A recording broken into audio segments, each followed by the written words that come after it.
Salut les amis, c'est Timena. Si vous avez un ami, un membre de votre famille ou un proche qui a perdu son appareil Apple, que ce soit un iPhone, un iPad, voire même un Mac ou une Apple Watch, ou peut-être qu'il se l'ait fait voler, eh bien vous pouvez l'aider à localiser son appareil Apple. On va donc voir ça aujourd'hui très simplement dans cette vidéo. Il faudra juste avoir l'application localisée d'Apple. Si vous l'avez pas, il faudra la télécharger sur l'App Store, elle est gratuite. Et bien sûr, il faudra que la personne connaisse ses identifiants Apple. Allez, je vous explique tout ça en détail après le petit générique. C'est parti.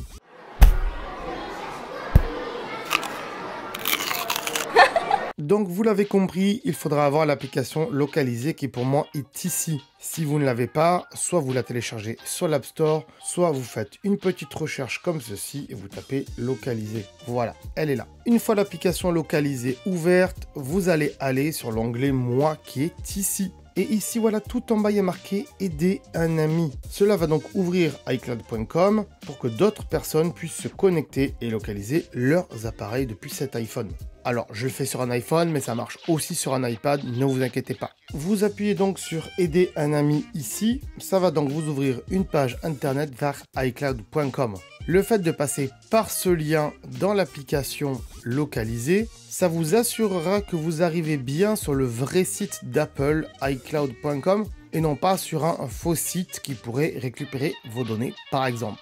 Bien sûr, encore une fois, je me répète, mais il faudra que la personne que vous voulez aider ait bien ses identifiants Apple, à savoir le mail et le mot de passe qu'elle utilise pour se connecter avec ses appareils Apple. Ici donc sur cette page, vous faites donc se connecter comme ceci, et là il va vous mettre vos identifiants Apple à vous, et il faudra bien sûr faire utiliser un autre identifiant ici en bas. À ce moment-là, ça sera donc à la personne que vous voulez aider à rentrer ses identifiants Apple à lui, et j'espère que vous ne faites pas ça avec un passant dans la rue, une personne que vous ne connaissez pas.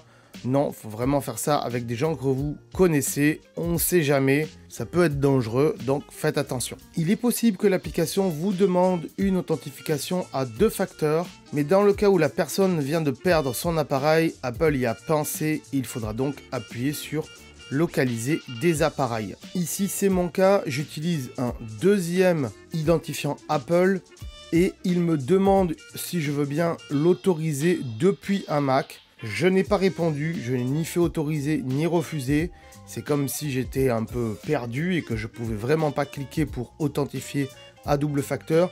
Et malgré tout, ça marche sur un autre appareil. Mais si vous avez des difficultés à ce niveau-là, je vous conseille d'appeler le service après-vente d'Apple. Ils vous expliqueront certainement la bonne marche à suivre. Résultat, c'est comme n'importe quelle application localisée, ça vous montre où sont les appareils de la personne qui vient de se connecter. Et comme ça, vous pourrez l'aider à retrouver ses appareils. Ici, j'ai cliqué sur l'iPad et je peux toujours faire sonner l'appareil, le mettre en mode perdu ou effacer les données de l'iPad si je pense qu'il a été volé et que je sais que je risque de ne pas pouvoir le récupérer, en espérant que la personne que vous aidez a bien une sauvegarde iCloud de son appareil pour pouvoir recopier la sauvegarde sur un nouveau si jamais il est obligé d'en acheter un nouveau. Une fois que vous avez terminé, pensez à déconnecter la personne pour pas avoir de problème avec elle par la suite, on ne sait jamais. Vous appuyez sur le petit bonhomme en haut ici et vous faites déconnecter ici. Et voilà, c'était aussi simple que ça.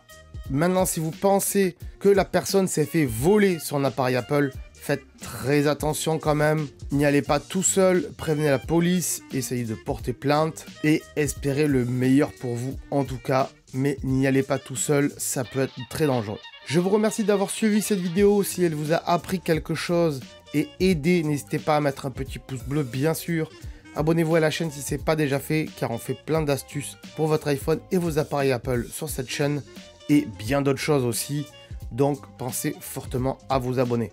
En plus, c'est gratuit. Nous, on se dit à très bientôt sur la chaîne. Ciao, bye bye. Attention, petite nouveauté, si tu veux être notifié par mail des prochaines sorties des vidéos d'astuces pour ton iPhone ou et ton iPad, eh bien j'ai mis un lien dans la description qui te permettra de t'inscrire et ainsi recevoir des emails spécifiques afin de ne pas louper les meilleures astuces pour ton iPhone et ton iPad. Ainsi, tu ne seras pas obligé de regarder toutes les vidéos de ma chaîne et tu pourras te concentrer sur l'essentiel qui te correspond, à savoir les astuces pour ton iPhone. Donc voilà, n'hésite pas à t'inscrire encore une fois grâce à ce lien qui est en description de cette vidéo, bien sûr. Si tu veux en savoir plus sur ce sujet, alors je te conseille de regarder les vidéos qui s'affichent ici. Et bien sûr, si ce n'est pas déjà fait, pense à t'abonner pour ne pas louper mes futures vidéos qui pourraient fortement t'intéresser. Allez, on se dit à très bientôt. Salut!